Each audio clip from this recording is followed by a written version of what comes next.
Hello and welcome to today's real estate update. We're going to go ahead and look at one specific piece of information in this buyer's packet. If you'd like to get a copy of the entire packet, just go ahead and send me an email, zach@eastpointegroup.com. There's lots of good stuff in here that will help you get to where you need to be. This is the one that I want to talk about specifically today. Some of the benefits of home ownership. The two major ones are at the top there: appreciation and equity. Appreciation and equity go hand in hand because it deals with the money, right? So appreciation happens over time. Historically, real estate appreciates at a rate of 3%. So if your house is worth $100,000 today, it'll probably be worth $103,000 next year. That's a historical average. This past year, we've seen appreciation rates as high as 17%, which is pretty incredible. But you can count on 3% over the course of, decades, right, for the long run. Equity is the amount of money that you have basically in your house after your mortgage is paid off. So let's say that you have a mortgage of balance of $80,000 and your home's worth $100,000. That means that you have $20,000 in equity.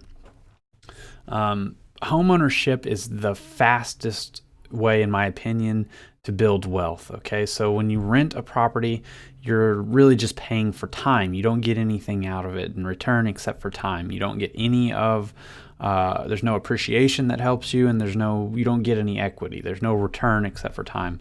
However, whenever you pay into your mortgage every month, you're getting a little bit of equity. It's like a long-term investment, okay? If you have a 401k or a Roth IRA or an IRA or any sort of investment account, consider your home to be not only a roof over your head, but also an investment. There's some other stuff on here. Roots, it says that people who purchase a home live there longer. Like, obviously, it is a good thing though, because you don't run the risk of a landlord kicking you out, right? So a landlord at the end of your 1-year lease can say, hey, look, I decided I want to sell the property. You got to go. And you got to find somewhere else to live. So no one's going to kick you out as long as you're paying your bills. It's your home. Education, I'm going to skip over that one because I think there's some other factors that go into that other than just home ownership. But research does show that children of homeowners do perform better. However, like I said, I think there are some other variables that go into that one. The tax savings, the government rewards homeowners by providing tax benefits. This is true to an extent. Okay, so the interest that you pay on your house is a tax write-off. The repairs you do to your house, most of those are a tax write-off. But they don't really even do you any good unless you're itemizing your taxes anyways. I'm not an accountant, so talk to a CPA about the tax benefits of homeownership, but they're not as great as that you think. So if somebody tries to sell you on, you got to buy a house because of the tax benefits, they're really not that great. Happiness. Okay, so this one is true. So whenever you own your home, you can do whatever you want. I mean, you can, as long as it's not against the law. Some people would frown upon making meth in the basement and stuff like that, but as long as you're within the bounds of the law, you can do pretty much whatever you want. So you can paint it whatever color you want. You can rearrange walls, rooms, make your bathroom however you want. And it's your home too. It's yours. You own it. There's that sense of being at home that you can't ever really get with a rental, because you're living on borrowed time. You're living on borrowed time in that rental property, and that could come to an end at the end of your lease. Whereas home ownership, it's yours for as long as you want it to be. I'm a big supporter of home ownership. I think that home ownership is a big cause for economic disparity in today's world, and I really promote young people to purchase homes if they're able to. There are some instances where renting is a better option. There's not very many realtors or real estate agents out there that are going to tell you that there are benefits to renting. because we don't really get paid that much if you rent. But some of the pros to renting are, one, you don't have to worry about home maintenance typically. The owner of the property is going to be responsible for that, or the property management company. So you don't really have to worry about any major issues.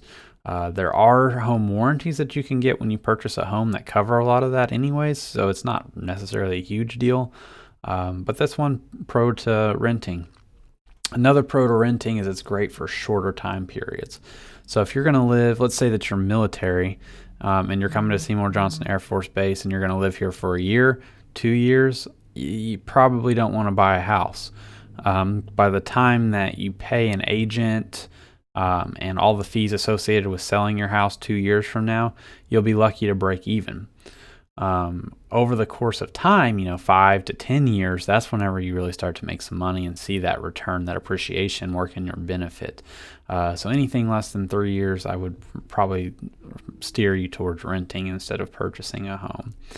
But that's going to be it for today. It's a short one, talking about some of the benefits of homeownership, what appreciation and equity really mean, and how tax savings and roots and education, those are factors, but they're not major players. And the happiness that you get whenever you do own your own home is definitely something to consider whenever you're moving to a new location. A home is the biggest investment that you'll ever make in your life, more than likely. It's more than likely the biggest single purchase anybody will ever make. And I want to help you make an informed decision when you do so.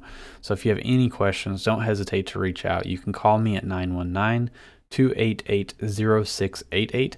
You can send a text, or you can visit my website, www.zachlilly.com. Check out the blog on there. Visit social media, look for more videos like this, Facebook, YouTube, stuff like that. But if there's anything that I can do to help you guys out, don't ever hesitate to reach out.